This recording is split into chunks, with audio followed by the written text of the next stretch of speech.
बिस्मिल्लाहिर्रहमानिर्रहीम। अस्सलाम वालेकुम। मैं हूँ इकरा सलमान।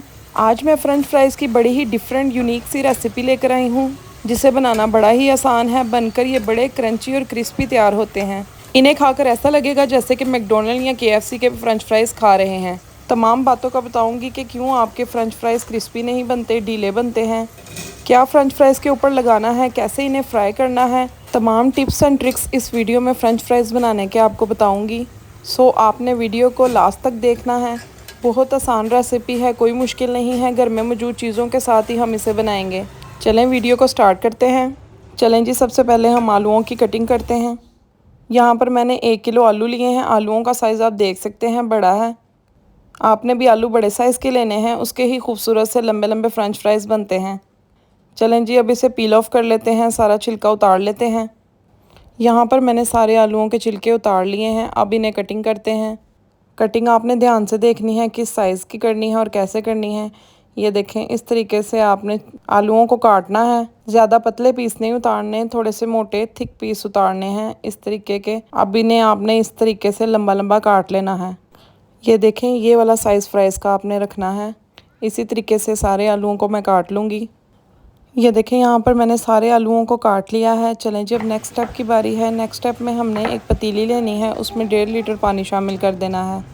जब पानी को उबाल आ जाएगा तो इसमें हम जो फ्राइज़ हमने कटिंग किए हैं उसे शामिल कर देंगे।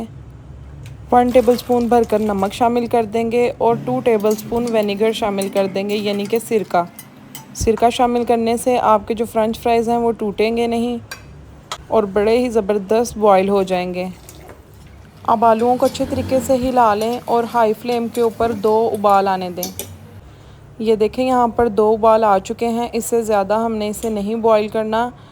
अब मैं फ्लेम को ऑफ़ कर दूँगी और इन्हें किसी स्ट्रेनर में निकाल दूँगी। ये देखें, यहाँ पर मैंने इन्हें स्ट्रेनर में निकाल दिया है, बिल्कुल भी आलू टूटे नहीं।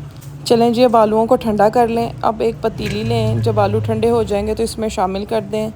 यहाँ पर इसमें मैदा शामिल करना है। मैदा इतना शामिल करना है कि अच्छे तरीके से सारे आलूओं को लग जाए। इस तरीके से आपने इन्हें करके सारे जो फ्रेंच फ्राइज़ हैं उनके ऊपर मैदे का कोट कर देना है। ये देखें, यहाँ पर आप देख सकते हैं सारे जो फ्रेंच फ्राइज़ हैं बड़े अच्छे तरीके से मैदे से कवर हो चुके हैं। बस हमने मैदे को ही शामिल करना था। चलें जी, अब इनको फ्राई करते हैं। फ्राई करने के लिए आपने कढ़ाई में ऑयल को शामिल करना है और इसे फुल गर्म करना है। जब ऑयल फुल गर्म हो तब आपने फ़्रेंच फ्राइज़ इसमें डालने हैं। अक्सर लोग करते हैं ठंडे ठंडे ऑयल में ही फ़्रेंच फ्राइज़ डाल देते हैं, तो वो बिल्कुल भी क्रंची क्रिस्पी नहीं बनते। दूसरी जो सेकंड टिप है वो ये है कि आपने जो फ़्रेंच फ्राइज़ हैं उनको हाई फ्लेम के ऊपर पकाना है। हाई फ्लेम के ऊपर जब फ्राई करेंगे तो बिल्कुल भी वो ढीले नहीं पड़ेंगे, बड़े ही क्रंची और क्रिस्पी बनकर तैयार होंगे। ये देखें, यहाँ पर 2-3 मिनट में फ़्रेंच फ्राइज़ बड़े अच्छे तरीके से कुक हो गए हैं। आप आवाज़ सुन सकते हैं, कितनी क्रिस्पी और क्रंची आवाज़ आ रही है। वैसे तो बड़ी ही मामूली सी रेसिपी थी, लेकिन आप थोड़े से टिप्स एंड ट्रिक्स को फॉलो करें तो आप बड़े ही ज़बरदस्त फ़्रेंच फ्राइज़ घर पर बना सकते हैं। आई होप आपको ये वीडियो अच्छी लगी हो तो इसे लाइक और सब्सक्राइब कर दीजिएगा।